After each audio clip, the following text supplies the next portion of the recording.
How much do you know about the game of cricket? The gentleman's game has multiple formats, from T20 matches that last a few hours to test matches that last up to 5 days. But today, we have with us an English player with possibly the longest innings. Not in cricket, but in the game of payroll. He has played this match not for a few hours, not 5 days, but for 4.5 decades. Starting in 1977, as a young man fresh out of university, he stepped into the field. While players usually get to play practice games in the nets, this young man geared up to face the payroll industry in a bigger arena. Over the years, he has proved himself to be an all-rounder, excelling in multiple roles, from a payroll processor to a strategic director, an outsourcing provider, and now a payroll education reformer. He rose as the captain, becoming the CEO of the Chartered Institute of Payroll Professionals in 2016. Unlike cricket players who run between the wickets, this gentleman made the world his field. From the UK to India to the Philippines, he has left a payroll trail in over 40 countries. With a passion for learning, he's set on a quest to also share the knowledge he has gained over the years. He went beyond the boundaries to make payroll a global phenomenon and built a team of dedicated payroll professionals worldwide. However, every great inning comes to an end. Today, he has decided to walk back to the pavilion as he is scheduled to retire later this year. As the payroll audience cheers, celebrating him and the legacy he leaves behind, we at Evolve Beyond Borders would like to thank him for his contributions to the world of payroll. Ladies and gentlemen, Ken Pullar.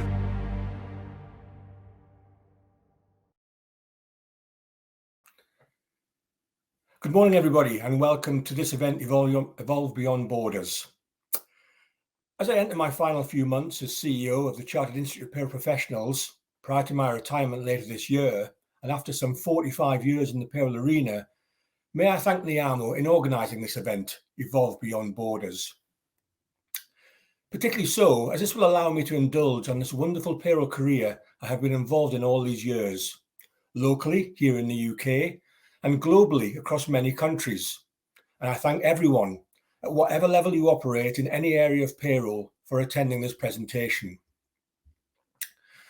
For those who don't know me or have joined this event for the first time, in terms of my background, I'm the Chief Executive Officer of the Chartered Institute of Payroll Professionals here in the UK. This unique body works to educate, train, and provide recognition and membership to payroll professionals working anywhere on UK payroll. We work closely with government bodies, particularly His Majesty's Revenue and Customs, HMRC, where our policy and research team represent the members at government consultation forums on legislation that affect payroll in the UK, ensuring members and the industry are up to date and their views are heard. My experience in payroll dates back to 1977, where have all those years gone? And my introduction to global payroll began also way back in 2004. I've also been Director of Business Process Outsourcing, setting up operations in India, servicing the UK and Ireland marketplace, as well as Global Operations Director with responsibilities for BPO operations in 44 countries. So to the presentation, the journey of payroll through the decades, up close and personal. By starting, I do so with a conundrum. I could say that during my payroll set journey, that in a sense, everything has changed, but equally that nothing has changed. Why? Because the mission, the objective in this critical function is that the end result of payroll, no matter what decade, has always been the same. Different words have been wrapped around it, but basically pay accurately and on time. Nothing has changed. So hopefully I'm not at risk of boring you all, but let me take you through my payroll journey with associated observations and commentary during this time. This will also testify to the fact that once you are in payroll, you can never leave. Like most of my colleagues and peers over the years, it has become a career embarked upon by accident. Perhaps it shouldn't be. And I know at the CIPP, we try and get the message out to schools, colleges, and universities of a career in payroll. But the selection of a career in payroll is still a rare event. In my case, I followed the advice of a careers teacher who said, "You're good at numbers," in respect of a vacant wage clerk's job. And so I embarked on my introduction to the payroll world in 1977 on a gas terminal being built in the northeast of Scotland. This was the era of clock cards and watching the men, as it was then, clock in and clock out in a mechanical clocking machine with my desk and window conveniently situated overlooking the machine. In my naivety and first job innocence, I hadn't appreciated that during the working day, it was not unusual for men to leave site or head home early and get their mate to clock them out. For those that were caught, it was not unusual in those times to see the culprit sacked on the spot, not by me, I hesitate to add. Industrial relations, unfair dismissal process, and due HR process have come a long way since then. Then calculating hours that were worked, completion of timesheets, calculation of bonus payments, and processing written payslips. The bonus calculation involved the supervisor submitting lists of work completed on site and materials that had been used. And so armed with a hard hat, I would go out and spot check and verify the work had been completed. I look back with a little horror that following the calculation of pay, it would then involve a 20-mile round trip to the local bank to collect the cash required to pay 120 men their weekly wage. This also required a note and coin analysis to make sure there were the exact correct notes and coins to make up each pay packet accurately. And of course, this journey to the bank, my manager and I, was done in an ordinary saloon car, a journey of which I'm sure was known by many, with in my mind no thought to the risk or lack of security on this journey. Back at the office, journey successfully done, fortunately as it always was during my 4 years. It then required the making up of the pay into brown wage packets. There was a lip on the pay packet, so when the men received them, they could validate the number and quantity of notes was correct without opening or damaging the packet in case of an error, which to the best of my knowledge there never was. Then payday. A hatch on the side of a porter cabin was opened where the men queued up patiently to receive, check and sign for their pay packets. And this happened every week. And I soon learned very quickly that the men knew to the penny what their pay should be. That certainly kept you on your toes. And all of this on a huge gas terminal, many different companies involved, and all with a similar setup for paying staff. And in my porter cabin, shared by half a dozen others, smoking was the norm as you looked through the daily haze that pervaded your space. There's another good change. But bizarrely, although some employers I worked for during the rest of the decade had a ban on smoking in the office, it took until 2007 to legally enforce a smoking ban in the United Kingdom, making it illegal to smoke in all enclosed workplaces. For generations embarking on their work career now, or in the last 15 years, it must seem alien to them that at one time smoking was freely allowed in offices. So this was my on-the-job payroll apprenticeship, as it were. And when the site closed, following completion of the gas terminal, I moved back to England and started my local authority career in payroll. A local authority, which is based on a UK county, paid by way of example, police, fire, education, social services staff, and a combined payroll could be in the tens of thousands. But before I embark on my career from the 1980s, let me reflect on the commencement of my payroll journey in the 1970s. Because it was not just my journey, but that of tens of thousands of others at this time on how payroll was processed. A few months ago, I walked around a museum and came across a section dedicated to the history of the 1970s. This made me stop. How was this time period called history? After all, history is something that happened years and years ago. And then that's when it hit home, that yes, the 1970s, a time when most of my audience today were not even born, let alone working. This was a time when computers for payroll were at an embryonic level for work. Health and safety in the workplace, as we know it, had not long been introduced. And so, yes, it is history, which I've now come to realise. But its memories are still fresh, and the time has just gone so quickly. So that payroll journey in the late 1970s, manual calculations, using hard copy tax tables and national insurance tables, handwriting pay slips, paying weekly in cash, as already noted, and receiving paper documents for changes and updates, as it was then, from the Inland Revenue and the Department of Health and Social Security, was the normal way of life for payroll for most.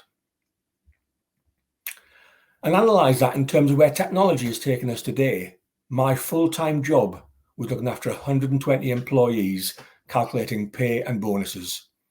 Imagine that kind of staff-employee ratio still happening today.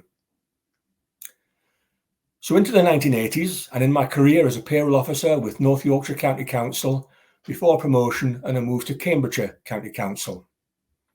And for my UK audience, I now realise, in retrospect, and having engaged with many payroll professionals over the years, that the complexity and knowledge gained from working in a local authority payroll is perhaps only second to that of working on a National Health Service payroll. It was certainly an asset as my payroll career developed. But again, although with a large local authority paying tens of thousands of employees, this still required a large level of human intervention. For such large employers, mainframe computers were in place to do the calculations, run validation reports, and print carbonised payslips. More on that later. However, to get to this stage, you still received timesheets from all around the county, and you had to manually annotate and check the timesheets, calculate overtime and shift payments, record and calculate sickness and maternity pay, batch up the timesheets, ensuring all hours calculated that were due were listed on a batch control. So when the timesheets came back from the data preparation room where they were keyed in, you could validate that the hours you had entered had reached the mainframe correctly. Inevitably, this was not always the case, so a batch of corrections was usually necessary before the OK was given to run the payroll. Again, receiving paper documents for tax and national insurance changes from the Inland Revenue and Department of Health and Social Security was normal. And so in the world of local authorities, this went on weekly, fortnightly, 4-weekly and monthly, though with virtually no cash payments, with direct credits to bank accounts, as well as cheques, a normal way of payment. And how did we deal with pay queries as and when they arose, which of course they did? Telephone was a normal way of inquiries, and come payday for your respective payrolls, you brace yourself for the inevitable calls. No email then, so a feature of the time was employees writing in instead of phoning for payroll and associated queries. No PC or computer to write a response, so a handwritten response was prepared and passed to the secretarial pool. And 2 or 3 days later, you might receive the typed response back to issue by post to the employee. And oh yes, the carbonised payslips. Well, deep in the basement was the decalator, a machine to test your patience to the limit as you pass through the payroll, which separated into payslips ready for the employee and a copy payroll for the office, if it all came to plan. For those of you who have done this, I'm not sure it brings back good memories. So here I am, the early 1980s. Perhaps an unanswered thought, or you have a question. How did I learn how to do payroll? I sat next to someone. That was it. That was the level of training available at that point in time. No professional bodies, no guidebooks, technical information from the Inland Revenue and Department of Health and Social Security. That was your lot. You learned on the job. But times were changing, uncoordinated, but at this time, payroll professionals were setting up organisations in the United Kingdom, the United States of America, Canada, Australia and Ireland, with training and education payroll professionals at the heart of these new organisations. And here I was very fortunate with these timings, as the Association of Payroll and Superannuation Administrators, otherwise known as APSA, was formed in the UK in 1980. I became a member of APSA in 1982 and have been with this payroll membership organisation throughout my career, through its various incarnations and name changes, right through to the CIPP as it is known today. At that time, this was certainly revolutionary to me in my career. Training courses, qualifications, technical journals, help and advice lines, conferences and the like now emphasised payroll as a career of note with the associated infrastructure to back it up. And for me, it's been a privilege also to serve as a board member with the CIPP in the early 2000s, right through to my appointment as CEO in 2016, in an organisation where the board has set an agenda and roadmap in tune with the requirements of payroll professionals right through to today, and with great plans for the future. And a further example of that is that we now have chartered members within the profession and see payroll professionals here in the UK and worldwide identified as key workers during the pandemic. So moving on, career-wise, I'm now in the 1990s, and the world of payroll outsourcing introduced itself to Cambridge County Council. Whilst IT outsourcing had been in place for a while by this time, for payroll this was something new and the forerunner of many well-established payroll outsourcing organisations in play today. And technology-wise, well, mainframes were still key, and we now had green screen dumb terminals on some desks for some payroll input and for limited report writing. I still remember all payroll production reports being generated by the mainframe, where programmers were key to the payroll operation. And during the 12 years until 2002, what a career journey. Payroll became a business. No longer was it a back office function hidden behind finance or HR. It was now a leading business in its own right. And working my way to payroll services director, I had responsibility for providing payroll services through 12 payroll centres, the breadth and length of the UK. This role encompassed full budgeting, profit and loss accountability, the introduction of key performance indicators, and management responsibility for the delivery of bureau and full payroll administration services for approximately 120 customers, paying some 270,000 employees. The end of the 1990s saw Toad dipped into server technology, but its inability to cope with large volume payrolls saw mainframes still in play as we moved into the next century. Server technology was on the march, however, and attractive to smaller payrolls, and of course SaaS, software as a service, was also coming into play. So to the year 2000, Y2K as it was known, well, that was going to be the end of civilization as we knew it, or certainly an inability to run payrolls, outputs and reports. I don't think I could put a cost to the teams, projects and programming that went on to ensure all payroll activities were Y2K compliant. I'm sure somewhere things may have gone wrong, but as the clock ticked midnight and we moved into the year 2000, all that work had not been in vain and payroll processing continued unabated.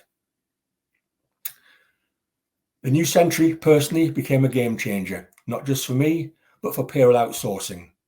Now in the global arena, as where for the next 10 years saw me actively involved in business process outsourcing in all aspects of payroll and HR functions within the UK and offshore. This was a unique challenge. For me, it all started in 2004 with a simple instruction from my then Chief Executive Officer. Ken, he said, India, let's offshore some of our UK payrolls there, and here's a contact in India to talk to. That was it, a simple instruction, but a journey embarked upon like nothing before and with a complexity not yet encountered in my career. The challenge of moving payrolls from a fairly standard outsourcing model in the UK with unique UK payrolls and locally skilled payroll professionals some 4,500 miles away was about to begin. The offshoring of payrolls back in the early 2000s was in its embryonic stage. After all, this was the time when many organisations in the UK were offshoring IT, technology, help desks and the like across the globe.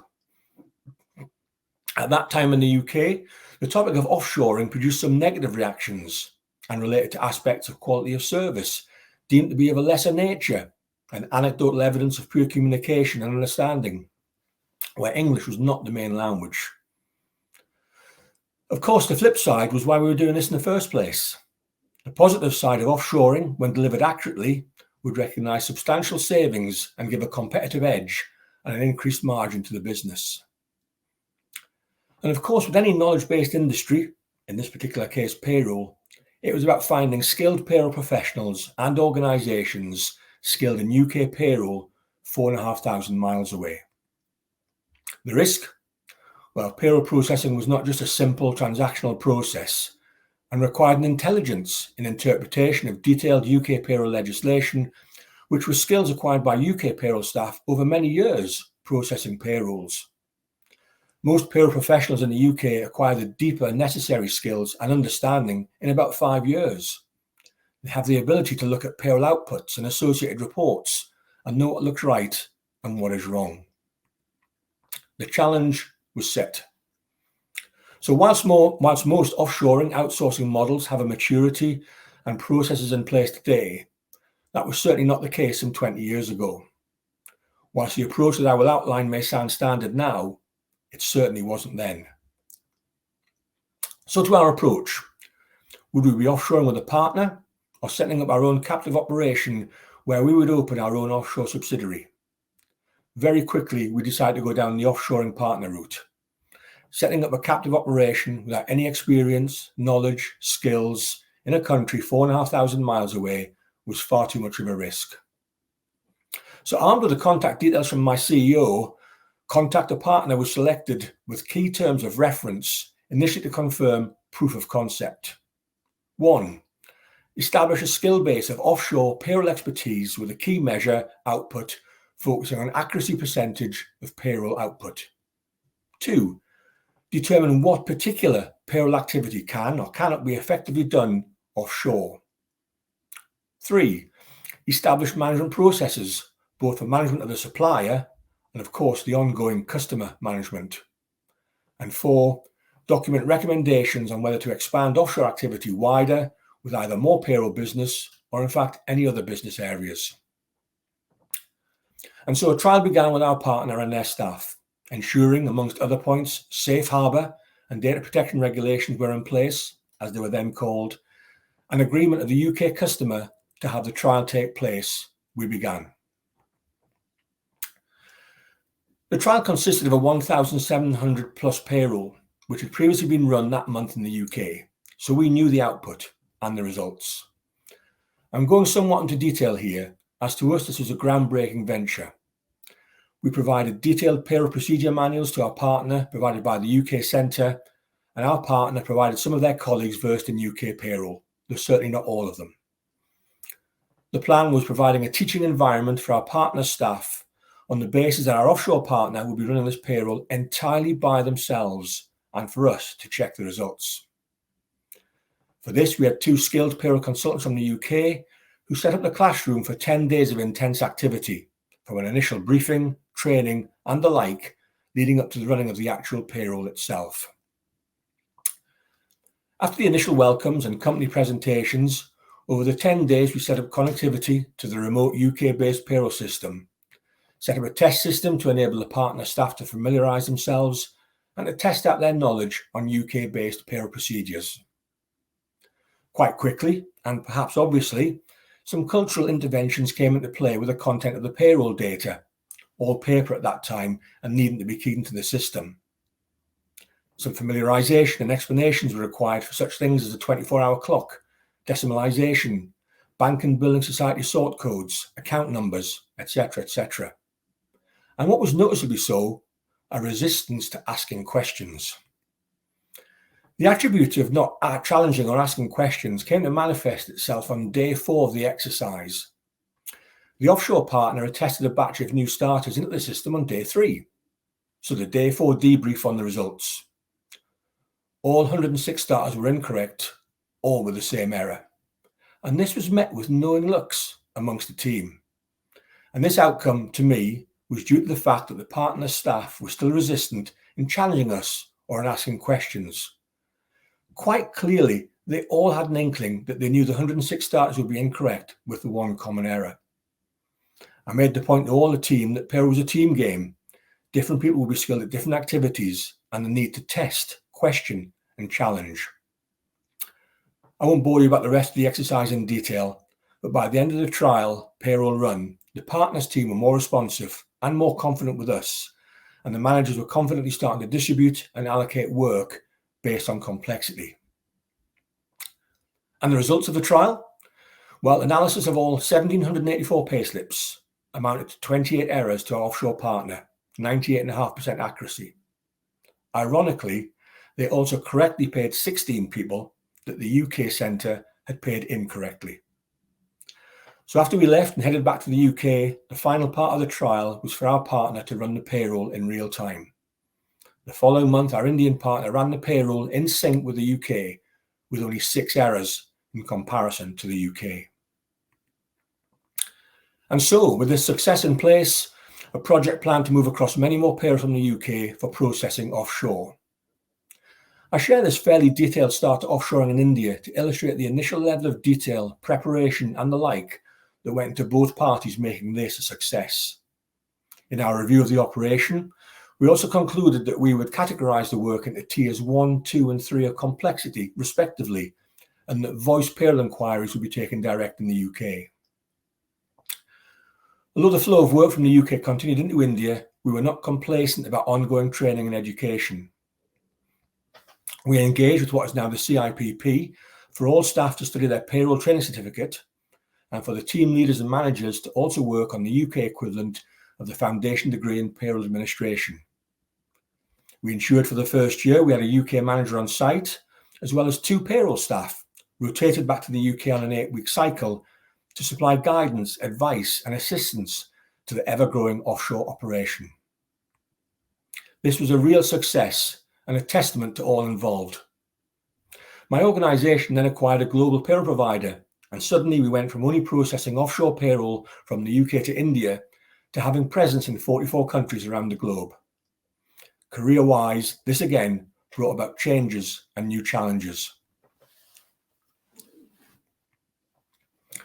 A big first change was to switch from offshoring with a partner to a captive BPO operation in India, initially in 2 locations as we transferred workload from our offshore partner. This was soon rationalised into 1 site in southern India, which is still in full operational mode today and upward of 500 employees. Again, a new challenge, and one highlight I shall never forget is viewing the building in southern India where we plan to open our operation. I remember walking up the stairs of this uncompleted shell of a building, meters away on either side of a long fall, before eventually reaching the floor that we were interested in acquiring. If I thought setting up with an offshoring partner was a challenge, it was nothing in comparison to setting up our operation in a special economic zone, to negotiating a leave and license agreement for the floor in our building, and overseeing a fitting out operation within the building. It was a great testament to the teams involved from the UK and in India that from viewing this shell of a location in the spring, we were up and operational with 130 staff in December of the same year. Looking after 44 countries, the presence of processing payroll for multinational companies again changed the landscape of my payroll career. A big downside when not travelling was waking up early to attend conference calls in the very early hours from Asia and Australia, through to attending calls from the USA into the late evening. However, what I would add from a personal perspective is the similarity in all payroll professionals, regardless of country, around the globe. Their dedication, commitment, passion, diligence is and always has been second to none, and I would say meeting these people from different nations with different outlooks will always be a privilege I will never forget. Leaving my global role in 2012, I did some project and consultancy work and decided to retire in 2015. Yes. However, that lasted 9 months, and in 2016 I joined the CIPP as Operations Director before being appointed to the role of CEO later that year. And if I could have chosen a particular role in my career, with hindsight, it's the role I currently have as CEO at the CIPP. Why? It's not a job or a role, it's a real passion. All I've ever known in my career is the payroll industry, and to be with an organisation with a superb team that lives and breathes how to help educate, train and encourage membership of the only chartered body for payroll in the UK is and has been a great pleasure. The CIPP is in a great place, an established growing membership base, timely and educational training events, a range of qualifications with no equal, from our payroll training certificate, our certificate of pension administration, to our industry standard foundation degree, as well as a BA and MSc, all underpinned by passionate, knowledgeable and superb staff. And in my retirement, it's great to see the CIPP board, the senior leadership team and the new CEO, whoever he or she may be, have a strategic 10-year plan to revitalise our education offerings and keeping these relevant and fit for purpose in supporting our wonderful payroll industry and professionals. So if payroll professionals' professionalism is unchanged over the years, and the mantra of paying accurately and on time is also unchanged, what has been the biggest change in this wonderful profession? I know it's obvious, but the strides in technology have been breathtaking. I mentioned some of these in the journey I've just outlined. Look at what this century has brought in. Cloud-based payrolls, a payroll management system where you can access, operate, and control everything about your payroll, from onboarding employees to ensuring compliance to managing exit processes over a remote system, the cloud, with nothing but a computer connected to the internet. How that helped many companies during the pandemic. Many use their mobile devices for input and output at any time, in any occasion, and that's clearly the way forward. Terminology, robotic process automation, that can be used to take over standard and repetitive activities that are currently carried out by payroll professionals and increases the value of work that can be done by removing work that can be repetitive. Artificial intelligence, an automation technology that can learn, interpret, and analyze data, recognize patterns, make predictions, suggestions, and recommendations. With robotic process automation, you must set rules and tell it what to do, whereas artificial intelligence will think and learn for itself and then act on what it thinks is the correct solution. Machine learning and natural language processing are here, and whilst at a somewhat mixed embryonic stage, who is to say that in 10 years' time it will be as normal in payroll as robotic process automation or artificial intelligence is today? Food for thought indeed. Roles in payroll will change. They'll not be mundane administrative roles, but strategic and analytical. The knowledge and experience you have cannot be wholly made redundant. And that should be an upside to the skills payroll professionals have: an eye for detail, an analytical mind, and paying attention to accuracy. After all, payroll is a discipline that involves significant and detailed government and employment legislation. And as I conclude, we talk about payroll automation and all the technologies that this embraces and how this disruption will create new opportunities. But let's not lose sight that the end game will still be the same. And I know I've said this a few times. It's about paying employees accurately and on time. I mentioned in a presentation last year on technology that we have a workforce that is more digitally savvy, and as we have discussed, will be even more so over the next 10 years. Through digital media, expectations will be on an immediacy of information and how that is disseminated, and we will need to be ahead of the game in preparing for that. I guess I'll wrap up now with a plea. So from someone like myself, whose payroll career began with collecting clock cards to calculating pay manually and issuing cash pay packets. Don't let technology and all its huge benefits in payroll mask the fact that all payroll professionals operating at whatever level in payroll are educated, trained, and qualified in becoming knowledgeable payroll professionals, supporting payroll technology and not hiding behind it. Thank you for your time and attention, and I wish you all the best in your payroll journey.